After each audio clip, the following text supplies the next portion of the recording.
Iya, di video kali ini aku mau jelasin satu topik yang sangat-sangat sering ditanyakan kepadaku, yaitu mengenai agama dan juga sains. Apakah agama dengan sains itu bertentangan? Iya. Tapi sebelum menjawab pertanyaan ini, aku mau ajak kamu untuk mikir. Karena ini banyak orang nggak bisa, aku mau tanya satu pertanyaan kepada kamu. Apa itu sains?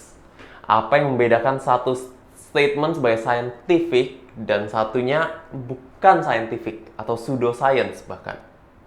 Ya, misalnya masuk angin itu scientific nggak? Nah, itu jadi satu pertanyaan. Apa yang membedakan scientific dan bukan scientific? Ya, silakan pause video ini kalau kamu tahu dan komen di bawah ini. Udah? Nah, kalau ya aku nggak tahu kamu tahu atau enggak. Cuma aku akan kasih tahu jawabannya di sini. Jadi yang membedakan antara satu statement scientific atau bukan, sebenarnya ada satu istilah aja dan cuma satu ini. Yaitu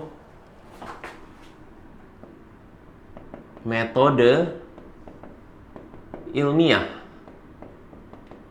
atau scientific method kalau bahasa Inggrisnya, scientific methodology. Jadi setiap scientific claim, setiap klaim yang mengaku dia sains harus melalui uji metode ilmiah ini. Ya, atau metode empiris, beberapa orang suka ngomong ya. Ya, kenapa dibilang metode empiris? Karena uji metode ilmiah itu harus bisa diverifikasi secara empiris. Maksudnya dibuktikan benar atau salah secara empiris. Empiris itu maksudnya apa? Gampang sebenarnya. Cuma kata-katanya aja agak menyeramkan. Empiris itu bisa diverifikasi, bisa dibuktikan dengan 5 indera. Jadi apa panca indera yang kita punya? Mata. Oh, jadi kalau sesuatu itu bisa dilihat, oh ada kursi di sini. Kelihatan nggak sih? Ada kursi di sini. Nah, itu kelihatan. Aku bisa atau ada spidol. Kelihatan. Nah, itu empiris, bisa dibuktikan dengan aku bisa melihat spidol ini. Dengan indraku aku bisa melihat spidol ini. Aku bisa mencium bau spidol ini.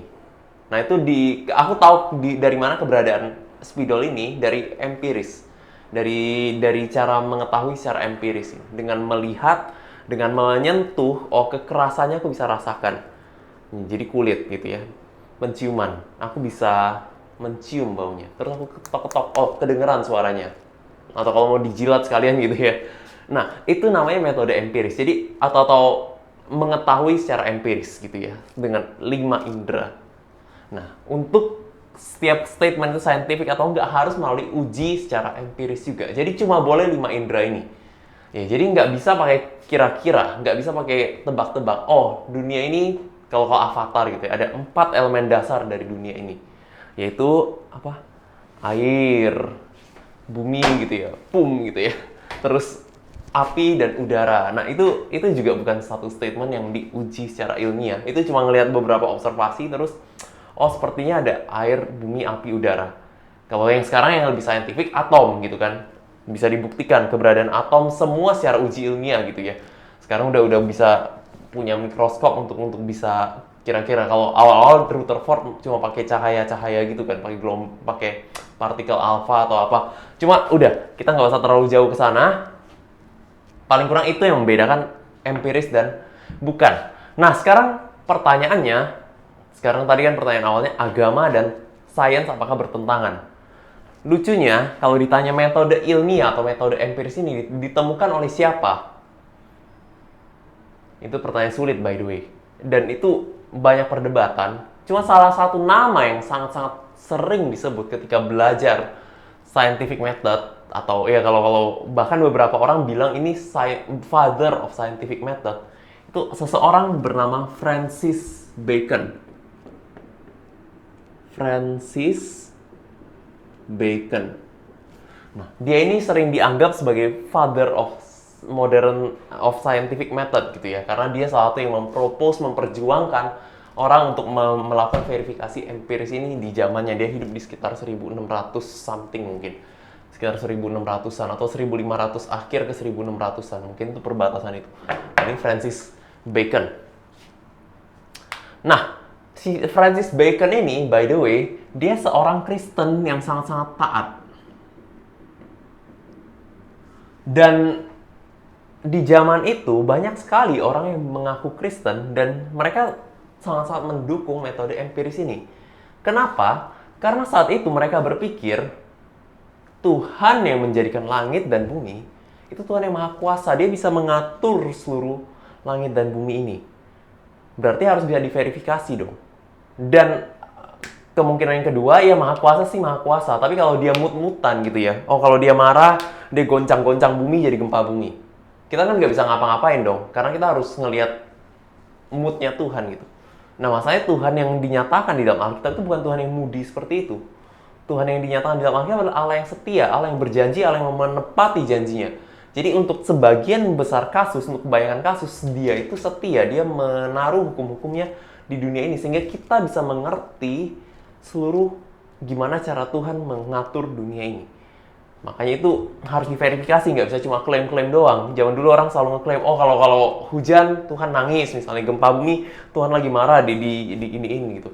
Itu kan nggak bisa diverifikasi, nggak bisa dibuktikan secara empiris. Nah, tapi mereka mengenal Tuhan, Tuhan itu secara Kristen gitu ya. Tuhan itu tidak seperti itu karakternya.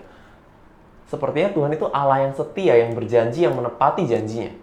Jadi nggak seperti itu dong kalau kayak gitu. Berarti, nah makanya mereka jadi memperjuangkan metode empiris ini. Dan dari sini kita bisa ambil satu kesimpulan, yaitu agama bukan saja tidak bertentangan dengan sains, tapi agama melahirkan sains. Jadi agama melahirkan sains. Ya, by the way, melahirkan itu bukan di dalam pengertian karena orang itu udah kapok, udah nggak mau lagi sama agama, makanya berusaha ditinggalin dan ganti sains. Itu kan bisa dianggap melahirkan kayak gitu juga. Tapi di sini di dalam pengertian positif, agama itu bukan berubah menjadi sains karena orang terlalu kecewa sama agama, tapi orang justru sangat-sangat mau mengikuti agamanya, khususnya waktu itu Kristen yang aku lebih familiar gitu ya. Karena sejarah modern science banyak sekali waktu itu ilmuwan yang jadi biarawan, dan mereka benar-benar mau menghidupi identitasnya sebagai biarawan. Baru melahirkan science. Ya, jadi di sini yang part pertama, agama, apakah agama bertentangan dengan sains? Tidak. Karena agama atau kekristenan itu punya kontribusi besar untuk melahirkan secara positif, untuk melahirkan sains modern. Ya, jadi di sini penjelasanku sampai ini. Tonton untuk yang part 2. Di part 2 aku akan menjelaskan kenapa saintis banyak yang ateis. Bye-bye.